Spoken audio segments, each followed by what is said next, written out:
안녕하세요. 인생 한 줄입니다. 오늘은 저번 영상에 이어 탈무드 예화 10에서 20편을 소개해 드리겠습니다. 혹시 저번 편을 보지 못하신 분은 우측 상단 영상을 보고 오시면 되겠습니다. 그럼 시작하겠습니다. 11편. 진짜 어머니. 솔로몬 왕은 매우 현명한 사람으로 알려져 있었다. 어느 날 두 여자가 한 아이를 데리고 와서 서로 자기 아이라고 다투며 솔로몬 왕에게 재판을 청해왔다. 솔로몬 왕은 여러 가지 사실을 조사해 보았지만 자기도 어느 쪽의 아이인지 알 수가 없었다. 유태인의 경우 소유물이 어느 쪽에 속하는가 알 수 없을 때에는 공평하게 두로 나누는 것이 통상의 관례였다. 그래서 솔로몬 왕은 이 아기를 칼로 두 토막으로 자르도록 명했다. 그러자 한쪽 어머니는 갑자기 미친 듯이 울부짖으며 그렇게 하려거든 차라리 그 아이를 저쪽 여자에게 넘겨주라고 외쳤다. 그 광경을 보고 솔로몬은 너야말로 진짜 어머니다. 라고 말하며 아이를 넘겨주었다. 어린이는 부모가 이야기하는 모양을 흉내낸다. 성격은 그 이야기하는 모습으로 알 수 있다. 12편. 솔로몬의 재판. 안식일에 세 사람의 유태인이 예루살렘에 도착했다. 그 무렵에는 은행이 없었기 때문에 세 사람은 가지고 있던 돈을 모두 함께 땅에 묻었다. 그런데 세 사람 가운데 한 사람이 은밀히 그 장소에 돌아가 돈을 몽땅 가져가 버렸다. 이튿날 세 사람은 지혜로운 임금님으로 알려진 솔로몬 왕을 찾아가 세 사람 가운데 누가 훔쳤는가를 밝혀달라고 했다. 그러자 솔로몬 왕은 말했다. 당신들 세 사람은 대단히 현명한 사람들이므로 내가 지금 재판하기에 어려움을 겪고 있는 문제에 대해 먼저 협조해달라. 그러면 당신들 세 사람의 문제는 내가 재판해 주겠다. 그리고는 이렇게 이야기했다. 어떤 젊은 아가씨가 어떤 남자와 결혼하기로 약속했다. 그러나 얼마 지나자 아가씨는 다른 남자와의 사랑에 빠져 맨 처음에 약혼자를 만나 헤어지자고 했다. 그녀는 그 때문에 위자료를 주어도 좋다고 말했다. 그러나 첫 번째 남자는 위자료는 필요 없다고 말하며 그녀와의 약속을 취소했다. 그녀는 많은 돈을 갖고 있었기 때문에 어떤 노인에게 유괴되었다.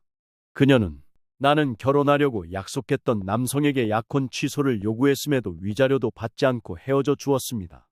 당신도 똑같은 일을 내게 해야 합니다. 라고 했다. 노인은 돈을 받지 않고 그녀를 유괴해서 풀어주기로 했다. 이야기를 마치고 솔로몬 왕이 물었다. 이 가운데서 누가 제일 칭찬받아야 할 행위를 한 사람일까? 그러자 첫째 사나이가 말했다. 맨 처음 그녀와 약혼을 했지만 약혼을 취소하고 위자료도 받지 않았던 사나이가 칭찬을 받아야 합니다. 그녀의 의사를 무시하면서까지 결혼하려고 하지 않았으며 돈도 받지 않았기 때문입니다. 다음 사나이는 이렇게 말했다. 아닙니다. 그 아가씨야말로 칭찬받아야 합니다. 그녀는 용기를 갖고 맨 처음에 남자에게 약혼 취소를 요구하고 진정으로 사랑하고 있는 사나이와 결혼했습니다. 이거야말로 칭찬받아야 합니다. 그리고 세 번째 사나이는 고개를 갸웃거리며 말했다. 이 이야기는 뒤죽박죽이어서 나는 종잡을 수가 없습니다. 첫째, 유괴한 사람도 돈 때문에 유괴했는데도 돈을 빼앗지 않은 채 풀어주었다니 이야기의 줄거리가 전혀 잡히지 않습니다. 솔로몬 왕은 큰 소리로 세 번째 사나이를 가리키며 내가 돈을 훔친 범인이다. 하고 외쳤다. 다른 두 사람은 애정이라든가 아가씨와 약혼자 사이에 존재하고 있던 인간관계, 그 사이에 있던 긴장된 분위기 같은 것을 곧 알아차렸는데도 너는 돈밖에 생각하고 있지 않았다. 내가 틀림없는 범인이다. 13편. 참다운 이득. 몇 사람의 랍비가 악인의 무리와 마주쳤다. 이 악인들은 흡사 흡혈귀와도 같은 악질 인간들이었다. 그만큼 교활하고 그만큼 잔인한 인간들은 이 세상에 없었다.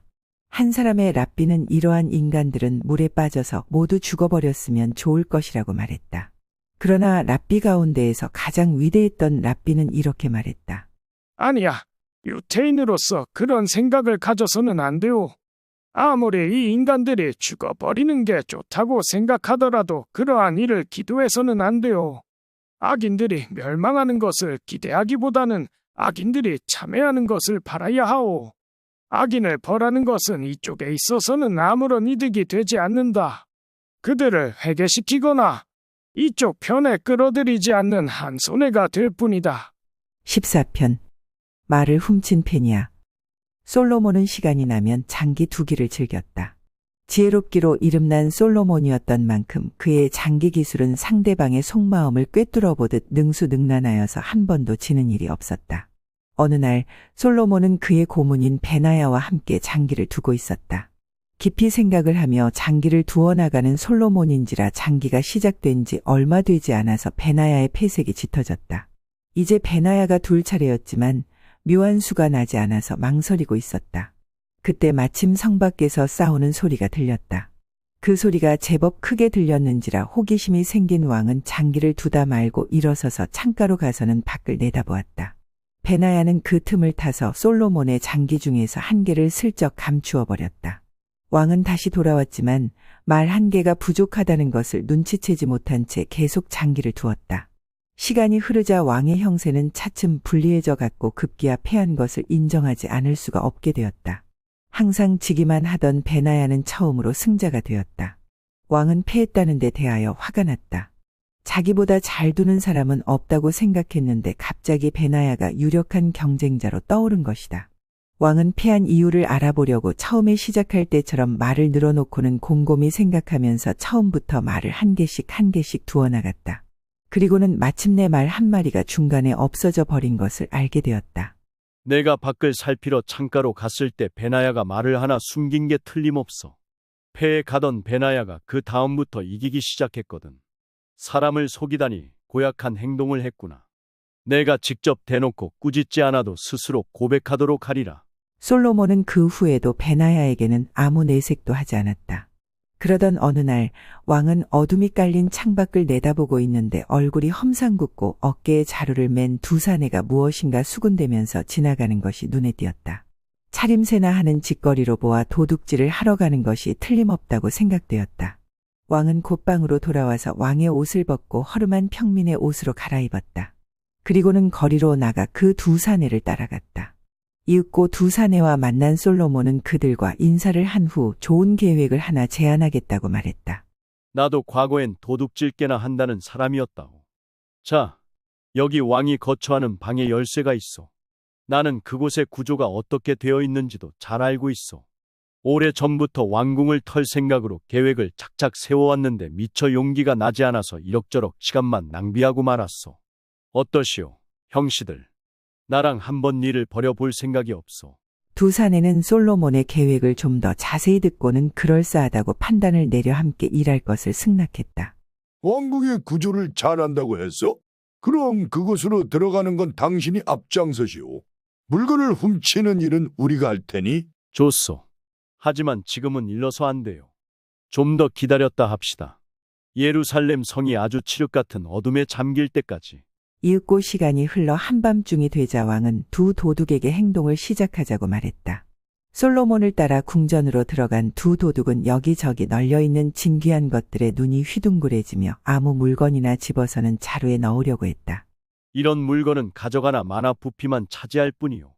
저쪽으로 가면 이것보다 몇 배나 값나가는 보물들이 있으니 그쪽으로 가도록 합시다. 생전 처음 보는 보물들의 어리 빠진 도둑들은 왕이 이끄는 대로 따라갔다. 자, 마음껏 가지시오. 나는 그동안 밖에 나가 망을 보고 있을 테니까. 왕은 방 밖으로 나오자마자 문을 닫고 빗장을 걸었다. 그리고는 왕의 어미를 갖추고 호위병을 불러들였다. 내 방에 도둑이 들어있다. 지금 이 방에 들어있으니 절대로 빠져나가지 못하도록 철저히 감시하라. 다음 날 아침 왕은 재판을 열었다. 이곳에 계시는 장로 여러분들과 공명정대하신 방청객 여러분. 이 자리에 현장에서 잡힌 도둑이 있어. 그것도 보통이 물건이 아닌 국왕의 물건을 훔치려 했던 자요. 이 자를 재판하고 싶은데 어떻게 벌하면 좋겠소? 여러분들의 의견을 듣고 싶군요. 왕의 말을 듣고 있는 베나야는 몰이 오돌오돌 떨리고 심장이 뚝 멎는 것만 같았다. 왕의 물건을 훔친 자라고 했는데 그건 꼭 왕이 장기의 말을 훔친 자신을 두고 하는 말인 것만 같았다. 그리고 이 법정은 자기를 처벌하려고 열린 재판일 거라는 생각이 들었다. 판결이 내려질 때까지 가만히 있으면 한층 무거운 벌을 받게 될지도 모른다는 생각에 베나야는 얼른 왕 앞으로 나아가 그 앞에 무릎을 꿇고는 용서를 빌었다. 죽을 죄를 지었습니다. 그때 대왕님이 창가로 가셨을 때 제가 몰래 대왕님의 말 한 개를 숨겼습니다. 제가 이겼던 것은 그 때문이었습니다. 대왕님, 두 손 모아 비오니 제발 용서해 주시옵소서. 솔로몬은 진땀을 뻘뻘 흘리며 용서를 빌고 있는 베나야의 모습을 내려다보고는 껄껄 웃었다. 너무 걱정하지 마시오. 그 일 때문에 법정을 연 것은 아니오. 난 그런 사소한 일은 이미 잊은 지 오래요. 어제 저녁에 내 방에 들어와 보물을 훔쳐가려고 하던 도둑을 잡았길래 그 도둑을 재판하려고 이 법정을 연 것이오. 법관 여러분, 부디 정당한 심판을 내려주기 바라오. 솔로몬은 이렇게 베나야를 직접 꾸짖지 않고도 베나야 스스로 실토하도록 만들었다. 15편 시바 여왕의 수수께끼. 다윗이 죽고 솔로몬이 그 뒤를 이어 왕위에 올랐을 때 하나님은 솔로몬에게 온갖 동물을 지배할 수 있는 힘을 주셨다. 그리고 어둠의 정령, 악령, 요기와 마귀도 그의 앞에서는 무릎을 꿇도록 만들어 주었다. 또 솔로몬은 짐승들이 하는 말을 알아들을 수 있는 힘도 갖게 되었다. 솔로몬이 왕위에 즉위하여 태평성대를 누리던 어느 날 포도주에 얼큰이 취한 솔로몬은 기분이 좋아져서 온갖 동물들과 온갖 어둠의 혼령들을 불러들였다. 그리고 나선 그들과 함께 음악을 연주하고 춤을 추며 연애를 즐기고자 했다. 왕의 서기관이 새와 짐승들의 이름을 하나하나 호령하자 이름을 불린 짐승들이 어디선가 나타나 솔로몬 앞에 머리를 조아리는 것이었다. 왕이 인사를 하는 동물들에게 답례하고 가만히 살펴보니 뇌조의 모습이 보이지 않았다. 기분이 상한 왕은 뇌조를 잡아들여 벌을 주라고 명령하였다. 왕의 명령이 떨어지고 얼마 후 뇌조가 스스로 날아와 머리를 조아리며 왕에게 아뢰었다. 온 세상의 만물을 다스리는 대왕이시여. 제가 오늘 늦은 것은 다 이유가 있기 때문입니다. 제 말을 들어보시겠습니까? 그러니까 한 세 달 전쯤의 일입니다. 저는 대왕의 은덕을 충족히 입는 터라 아무런 걱정 없이 잘 살고 있습니다만 그렇지 못한 동물도 있는 것 같았습니다. 그래서 전 혼자 결심하였습니다. 세상의 곳곳을 두루 돌아다니며 아직도 대왕의 은덕이 펼쳐지지 않은 곳이 혹시 있지 않나 알아봐야겠다고요. 그래서 시간이 날 때마다 세상 곳곳을 돌아다니던 중 동방에서 키틀이라 불리우는 도시에 도착하게 되었습니다. 이 키틀이란 도시가 있는 나라는 온통 순금으로 뒤덮여 있고 은 따위는 길바닥에 쓰레기처럼 나뒹굴고 있는 곳이었습니다. 나무도 숲도 천지가 창조된 그때의 것들이 고스란히 남아있어 경치 또한 말할 수 없이 아름답더이다. 그 나라엔 많은 사람들이 살고 있었는데 그들은 활을 쏠 줄도 모를 뿐더러 전쟁이란 말조차 무엇인지 알지 못하더군요. 이 나라를 다스리는 사람은 시바의 여왕이라고 불리운다고 하더군요. 만약 대왕께서 명령하신다면 제가 다시 키틀로 날아가서 시바의 여왕을 데려다 대왕 앞에 대령하겠나이다.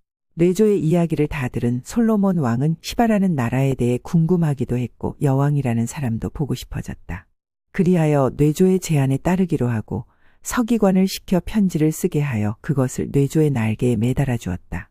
뇌조는 솔로몬의 명을 받고 다른 새들과 함께 하늘 높이 날아 시바의 키틀을 향해 날아갔다. 어느 날 아침 일찍 시바의 여왕은 기도를 올리려 궁전을 나섰다가 하늘 저 끝에서 새의 무리가 나타나는 것을 보았다. 새떼의 숫자가 얼마나 많은지 밝게 빛나던 태양이 새떼에게 가려 주이는 칠흑으로 변하고 말았다. 놀란 여왕이 대신들과 함께 깜깜해진 하늘을 바라보고 있을 때 내조 한 마리가 사바의 여왕 앞으로 내려와 앉았다. 여왕은 내조 날개에 편지가 매어 있는 것을 보고 새에게 다가갔다. 그리고는 궁금한 마음으로 그 편지를 풀어 읽어보았다. 사바의 여왕과 신하들에게 우호의 인사를 드리는 사람은 왕 솔로몬이오다. 하나님은 내게 세상의 온갖 힘을 주신 바 있어. 그리하여 세상의 모든 생명체들과 나라들은 모두 내게 조공을 바치고 있어. 그런데 단 한 나라, 당신들의 시바라는 나라만은 내게 인사조차 없던 것으로 기억돼요. 만일 여왕도 다른 나라와 마찬가지로 내게 조공을 바쳐온다면 지금까지 누구에게도 내리지 않은 경의를 표할 것이요. 그러나 만약 그대의 나라가 나의 희망을 거역한다면 나는 강력한 군대를 동원하여 시바 왕국을 공격할 것이요. 또 정령들을 시켜 당신의 나라 백성들을 괴롭히게 만들고 동물들을 보내어 전답을 모조리 밟아 망가뜨리라고 시키겠소. 어떻게 하겠소? 내가 어떤 행동을 취하는가는 모두 당신에게 달렸소이다. 솔로몬의 편지를 다 읽은 여왕은 즉시 대신들을 불러 모아 솔로몬의 편지 내용을 말해주고 의견을 물었다. 솔로몬이라는 이름의 왕은 들어본 적조차 없습니다. 그의 편지에 신경 쓰지 마십시오. 대신들은 솔로몬의 위협에 넘어가지 말라고 여왕을 부추겼다. 그러나 여왕은 대신들의 의견에 귀를 기울이지 않았다. 여왕은 온 나라에 공고를 내어 사공들을 모았고 많은 배의 값진 보물을 가득 싣도록 명령했다. 그리고 나서 키와 몸매가 같고 생년월일이 같은 6천 명의 남녀를 모아 붉은색의 옷으로 갈아입히고 백기를 떠났다. 세월은 흐르고 흘러 3년이 지난 후 드디어 시바의 여왕은 솔로몬의 성이 있는 예루살렘에 도착했다. 솔로몬은 우선 장군 베나야 벤 요다야를 보내어 여왕 일행을 맞이하도록 했다. 베나야는 대단한 미남자로 시바의 여왕은 베나야를 보자 솔로몬 왕인 줄 알고 인사를 하려고 얼른 마차에서 내렸다. 베나야는 놀라서 그 이유를 물었다. 왜 마차에서 내리십니까? 솔로몬 왕께 인사를 드리려고요. 아, 아닙니다. 나는 왕이 아닙니다. 난 대왕 곁에서 시중을 드는 사람일 뿐입니다. 시바의 여왕은 베나야의 안내를 받으며 솔로몬에게로 나아가게 되었다. 솔로몬은 시바의 여왕이 곧 도착한다는 정가를 받고는 성을 나와 유리로 된 궁전으로 들어가 여왕을 맞을 차비를 하였다. 여왕은 솔로몬이 물속에 있는 듯한 착각을 일으켜 옷이 젖을세라 치맛자락을 둘둘 걷어 올리고 방 안으로 들어섰다. 솔로몬은 본의 아니게 여왕의 다리를 구경하게 되었다. 그런데 여왕은 마치 남자의 다리처럼 털이 수북이 나 있었다. 나는 그대가 어떤 사람인지 무척 궁금했었소. 그런데 그대의 아름다움은 다른 여자의 아름다움과 다를 바가 없으나 그대의 다리는 다른 여자들보다 못하군요.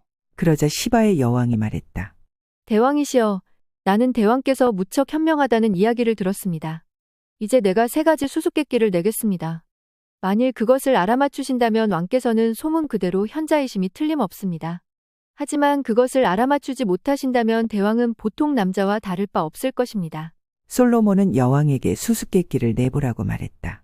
나무로 만든 샘 속에서 쇠로 된 통이 돌을 퍼내기 시작하면 물이 흐릅니다.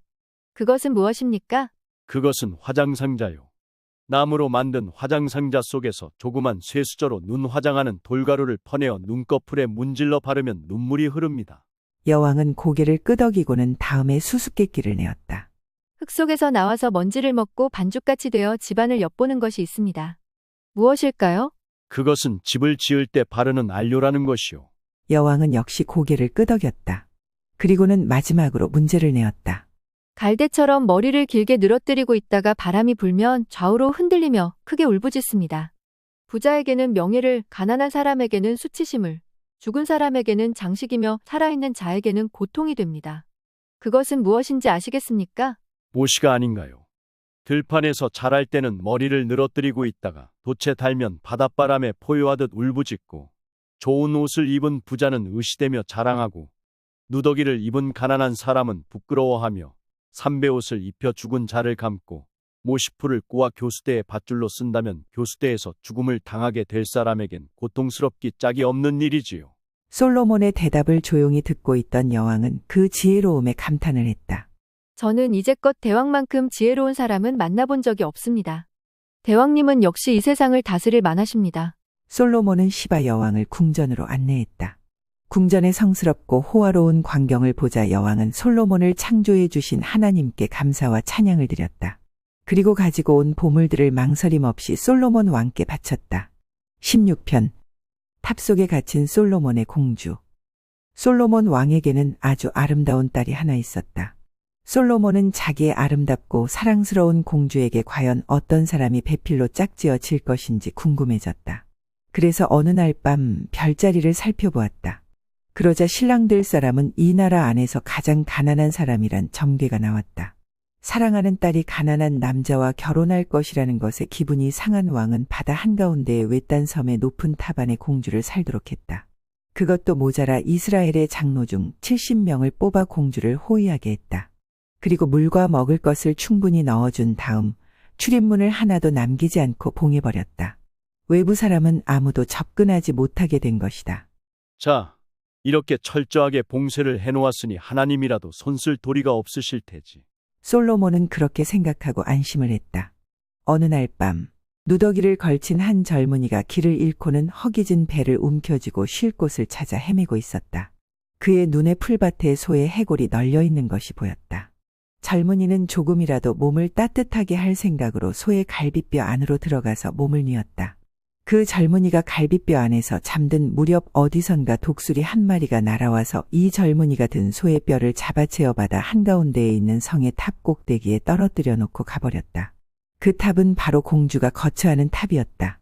소의 갈비뼈가 놓여있는 탑의 지붕은 바로 공주의 방 지붕이기도 했던 것이다. 이튿날 아침 일찍 잠이 깬 공주는 여느 때처럼 지붕 위를 쳐다보다가 젊은이를 발견했다.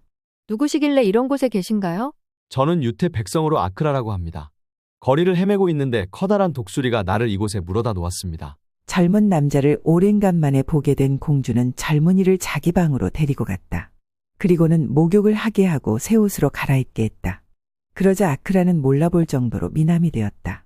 게다가 이 젊은이는 지혜롭고 경전에 통달하고 있었기 때문에 얼마 후 공주는 그만 이 젊은이를 사랑하게 되었다.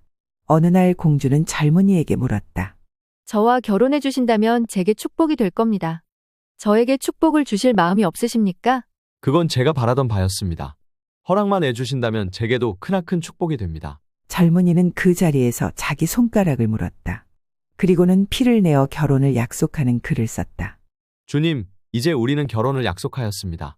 저희들을 축복해 주시고 우리 사랑의 증인이 되어 주십시오. 그리고 젊은이와 공주는 잠자리를 같이 했다. 이윽고 공주는 아이를 잉태하게 되었다. 공주를 돌보고 있던 장로들은 공주의 몸에 이상한 기미를 느끼기 시작했다. 자, 공주님, 혹시 아기를 잉태한 것이 아니십니까? 네, 그렇습니다. 공주는 아무렇지도 않게 대답하자 신하들은 모두 놀랐다. 도대체 어떻게 공주가 아기를 잉태하게 되었더란 말인가? 신하들은 솔로몬의 노여움을 각오하고 왕에게 사자를 보내어 공주의 소식을 알렸다. 사랑하는 딸의 몸에 이상이 있다는 보고를 받은 솔로몬은 배를 대령시켜 공주가 있는 섬으로 갔다. 그리고는 공주를 불러 자초지정을 물어보았다. 하나님께서 얼마 전에 제가 있는 이곳으로 젊은이 한 사람을 보내주셨어요. 그 사람은 잘생겼을 뿐만 아니라 마음씨도 한없이 온유하고 재능도 많습니다. 게다가 성경에도 조예가 깊습니다. 공주의 말을 들은 솔로몬은 그 젊은이에 대해 궁금증이 생겼다. 이윽고 그 젊은이가 대왕 앞에 나섰다. 대왕은 우선 그의 씩씩한 외모에 호감이 간지라 젊은이에게 이것저것 말을 시켜보다가 그의 부모와 가족에 관한 것 그리고 고향을 묻게 되었다. 그런데 그의 대답을 들으니 일찍이 대왕이 별점을 보았을 때 공주의 배필이 되기로 했던 그 남자임이 밝혀졌다. 왕은 하나님의 위대하심에 다시 한번 감탄하여 주님을 칭송하였다. 17편 솔로몬의 유혹을 이긴 여인. 솔로몬이 성전을 건축하기 위해 세계 곳곳에 여러 나라 왕과 제후들에게 사신을 보내어 건축 분야에 뛰어난 기술자들을 보내달라고 요청했다. 능력과 일의 양에 비례해서 그에 상응하는 좋은 대우를 해주겠다는 말도 빼놓지 않았다. 어떤 나라에 매우 훌륭한 기술자가 있었는데 그는 아무리 좋은 대우를 해줄지라도 예루살렘에는 가지 않겠다고 버티고 있었다. 이유인즉 그에겐 아름다운 아내가 있는데 혹시 자기가 집을 비운 사이에 나쁜 놈이 아내를 넘보지 않을까 하는 걱정 때문에 아내를 혼자 두고 갈 수가 없다는 것이었다. 그 땅의 영주는 그 기술자를 특별히 불러 예루살렘에 가줄 것을 부탁했다. 솔로몬 왕이 처음으로 부탁을 하는 건데 나로서는 이 부탁을 거절할 처지가 못 되네. 솔로몬의 권세는 이 세상에서 으뜸이네. 자네가 성전 건축에 협력해 주시를 난 진심으로 바라네. 그 기술자는 영주의 간곡한 청에 못 이겨 그만 승낙을 하고 말았다. 그러나 막상 집으로 돌아와 아내의 아름다운 모습을 대하자 다시 걱정이 되기 시작하고 왜 승낙을 했는지 몹시 후회가 되었다. 아내는 남편의 어두운 얼굴을 보고는 그 이유를 물었다. 이윽고 남편의 이야기를 다 듣고 난 그의 아내는 걱정하지 말라며 남편을 위로했다. 저 때문에라면 아무 염려 마세요. 전 당신의 아내로서 언제까지나 몸을 단정히 지키고 있겠습니다. 영주님과 약속을 하셨다면 지키는 게 도리가 아닌가요? 아내의 위로에 어느 정도 마음이 가라앉은 기술자는 그날 하루를 꼬박 아내와 지새고는 이튿날 아침 일찍 일어나 예루살렘에 갈 행장을 갖추었다. 아내는 떠나는 남편에게 삼가루를 들어있는 유리상자를 주었다. 이 작은 상자를 항상 당신 곁에 두세요. 안에 삼가루들 사이에 붉기가 있는 석탄 덩어리를 넣어두었습니다. 삼가루에 불을 붙지 않는 동안은 저의 몸이 정결한 상태이니 마음을 놓으십시오. 기술자는 부인이 준 유리상자를 몸에 지니고는 길을 나섰다. 이윽고 예루살렘에 도착한 그는 정성을 다하여 성전 건축을 하였다. 그러던 어느 날 대왕은 그 기술자의 목에 매달려 있는 작은 유리 상자를 보게 되었다. 대왕은 궁금해서 무엇이냐고 물었고 기술자는 그 자초지정을 숨김없이 이야기했다. 그의 이야기를 듣고 난 왕은 용모가 수려한 젊은이 두 사람을 불러서는 기술자의 고향에 가서 그의 아내를 유혹해보라고 시켰다. 왕명을 받은 두 젊은이는 기술자의 고향으로 갔다. 그리고 기술자의 집에 찾아가 하룻밤 잠자리를 구했다. 기술자의 아내는 두 미남자를 상냥하고 친절하게 잘 접대해 주었다. 이윽고 밤이 깊어지자 그녀는 그 둘을 침실로 안내하여 편히 잠을 잘 수 있도록 하였다. 두 젊은이는 침대에 눕는 척하다가 장인의 아내를 유혹하기 위해 침실 문을 열고 나가려고 하였다. 그런데 이게 웬일인가? 문이 꼼짝도 하지 않았다. 장인의 아내가 젊은이들이 흑심을 품지 못하도록 침실 문을 바깥에서 잠궈버렸던 것이다. 한편 솔로몬은 매일 기술자의 목에 매달린 상자를 유심히 관찰했다. 두 미남자를 보낸 지 꽤 여러 날이 지났건만 그 상자에는 아무 변화도 일어나지 않았다. 조바심에 못 견디게 된 솔로몬은 자신이 직접 그 여인을 유혹해 보아야겠다고 생각했다. 그리하여 변장을 하고 두 신하만을 데리고 장인의 집을 찾았다. 저 실례합니다. 지나가는 과객이 올시다. 그 장인의 아내는 듣던 대로 아름답고 정숙해 보였다. 이윽고 여인이 저녁상을 차려내왔는데 상이 무척 훌륭했다. 영리한 그녀는 손님이 다름 아닌 솔로몬 왕임을 이미 눈치챘던 것이다. 여인은 각기 다른 색깔로 칠해진 계란들을 식탁에 올려놓으며 말했다. 드시옵소서. 대왕이시여. 뭐라고? 지금 나를 대왕이라 부르셨소. 손님의 눈빛은 제왕의 위엄으로 번득이고 있습니다. 손님한테서 풍겨나오는 현명함과 거룩함을 감히 몰라볼 사람이 누가 있겠습니까? 솔로몬은 이 여인의 영특함에 놀라 한동안 할 말을 잊었다. 여인은 계속해서 말했다. 대왕님, 이 계란을 한 개씩 드시면서 그 맛을 보아주시기 바랍니다. 대왕은 노란색, 빨간색 색깔대로 하나씩 들어 맛을 보기 시작했다. 그리고 나서 말했다. 껍질 색은 저마다 다르지만 맛은 전부 한 가지구나. 여자라고 하는 것은 이 계란과 같습니다. 얼굴이 예쁘고 미운 그런 차이는 있을지 모르나 그 속은 다 똑같습니다. 왕께서 저 때문에 이런 먼 길을 오셨다면 헛수고하신 듯 합니다. 저는 왕을 섬기고 있는 여자이므로 왕께서 원하시는 대로 저를 취하실 수도 있습니다. 하지만 현재로 높이 이름이 나신 왕이심으로 이 세상의 모든 욕망은 덧없고 욕된 것이란 것을 알고 계시리라 믿습니다. 솔로몬은 여인의 조리 있고 사리에 맞는 말을 듣고 탐복하지 않을 수 없었다. 나의 장난이 심하였구나. 나의 생각이 짧아 너의 마음을 어지럽혔다면 미안하다. 너의 지조 있고 덕성스러움에 축복이 있기를. 그리고 솔로몬은 그녀에게 누이가 되어 달라고 말하고 값비싼 선물을 주고 예루살렘으로 되돌아갔다. 왕은 이 자랑스러운 여인의 남편에게 그 이야기를 전하고는 말했다. 그대는 집에 돌아가도 좋다. 그토록 좋은 여인을 아내로 맞은 그대에게 축복이 있기를. 솔로몬은 다른 사람보다 10배나 많은 보수와 상금을 기술자에게 선물하고는 고향으로 돌아가게 했다. 정숙한 여인 덕분에 왕으로부터 상금을 받고 칭찬을 들은 기술자는 고향으로 돌아가 자신의 아내를 더욱 사랑하고 소중히 여기게 되었다. 18편. 배고픈 여우. 어느 날 여우 한 마리가 포도원 옆에 서서 어떻게든지 그 속에 들어가려고 벼르고 있었다. 그러나 울타리가 있어 기어 들어갈 수가 없었다. 그래서 여우는 사흘 동안 단식하여 몸을 홀쭉하게 만들어 간신히 울타리 틈을 비집고 포도원에 들어가는 데 성공했다. 포도원에 들어간 여우는 맛있는 포도를 실컷 먹은 다음 포도원을 빠져나가려고 했지만 이제는 배가 불러 울타리의 틈을 빠져나갈 수가 없었다. 그래서 할 수 없이 다시 사흘 동안 단식하여 몸을 홀쭉하게 만들어 겨우 빠져나올 수가 있었다. 이때 여우가 말하기를 결국 뱃속은 들어갈 때나 나갈 때나 똑같구나. 인생도 그와 마찬가지이다. 벌거숭이로 태어나 죽을 때에도 역시 벌거숭이로 되돌아가지 않으면 안 된다.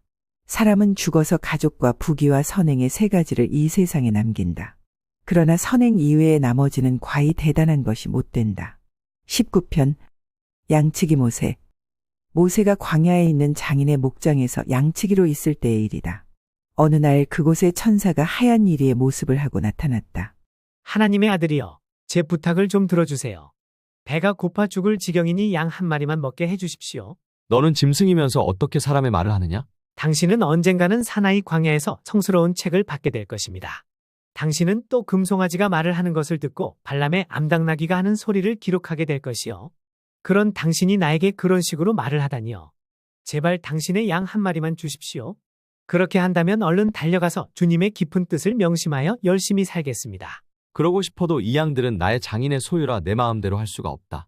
나는 남의 소유물을 아무렇게나 다루는 날품팔이가 아니라 라반의 양을 충실히 지키며 낮에는 더위를 밤에는 추위를 참고 견뎌야만 했던 족장 야곱과 마찬가지이다. 나는 장인의 양들을 소중하게 다루어야 한다. 진실된 마음을 갖는 자만이 에덴 동산을 얻을 것이다라고 선조들도 항상 이르셨다. 나는 당신의 말만 듣고는 굶주린 배를 채울 수 없나이다. 당신의 마음대로 할 수 없다면 당신의 장인에게 가서 양 한 마리를 나에게 주어도 좋은지 물어보고 오지 않겠습니까? 만일 그대의 말을 듣고 이 자리를 비운다면 그동안 누가 이 양들을 돌보지? 만일 일이나 승냥이 같은 맹수가 달려들면 이 양들은 어찌 되는가? 그리고 바로 내가 그런 맹수 중 1위가 아니냐? 양들은 내가 돌보고 있으리다. 한 마리도 상하게 하지 않을 것을 맹세하오. 하늘에 맹세코 그런 일은 없을 것이요. 그래서 모세는 장인에게 가서 이리의 말을 전했다. 나의 양 중에서 가장 훌륭한 놈을 그 이리에게 주게나. 장인의 허락을 받고 모세가 다시 양이 있는 곳으로 가보니 이리는 800개를 하고 양들 곁에서 편안하게 자고 있었다. 장인께 물어보셨나요? 우리 양들 중에서 가장 훌륭한 놈을 주라고 하더군. 이렇게 대답을 하고 이리에게 눈을 돌렸을 때 이리는 온데간데 없이 사라지고 없었다. 20편 꼬리와 머리. 뱀의 꼬리는 늘 머리 뒤에 달라붙어 따라다니게 마련이다. 어느 날 마침내 꼬리가 불만을 터뜨리며 머리를 향해 말했다. 어째서 나는 당신 부속물처럼 맹목적으로 달라붙어 다니며 당신 쪽이 언제나 내 대신 의견을 말하고 가는 방향도 정하는가?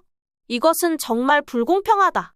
나도 뱀의 일부분인데 언제나 노예처럼 달라붙어 따라다니기만 하니 도무지 말도 되지 않는다. 머리가 대꾸했다. 아니, 무슨 말을 하는가? 너에게는 앞을 볼 수도 없고 위험을 알아차릴 귀도 없으며 행동을 결정할 두뇌도 없지 않는가? 나는 절대 내 자신을 위해서 하는 것이 아니야. 너를 진정으로 생각하기 때문에 너를 인도하고 있는 거야. 꼬리는 큰 소리로 비웃으며 대꾸했다. 이제 그런 위선적인 말에는 실증이 난다고. 어떤 독재자나 압제자라도 모두 따르는 자를 위하여 하고 있다는 말을 구실로 제 마음대로 하고 있잖아. 그렇게 불만이 있다면 내가 내 역할을 해봐라.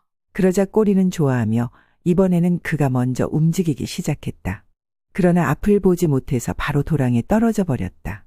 머리는 천신만고 끝에 간신히 도랑에서 빠져나올 수가 있었다. 이윽고 조금 나아가자 꼬리는 가시투성이인 떨기나무 속으로 들어가 버렸다. 이윽고 꼬리가 빠져나오려고 애를 쓰면 쓸수록 가시덤불 속에 더욱 더 끼어 옴짝달싹 못하게 되었다.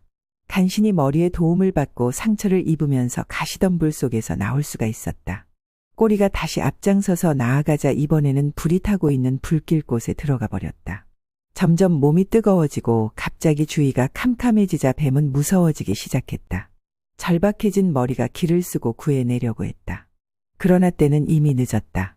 몸은 불타고 꼬리도 불타고 머리도 함께 죽어버렸다. 머리는 결국 맹목적인 꼬리에 의해 희생되었다. 지도자를 선택할 때는 언제나 머리를 선택하여야 하며 이 꼬리와 같은 자를 선택해서는 안 된다. 그런 자를 선택하면 그런 자뿐만 아니라 그를 따르는 사람들 모두를 파멸로 이끌 뿐이다.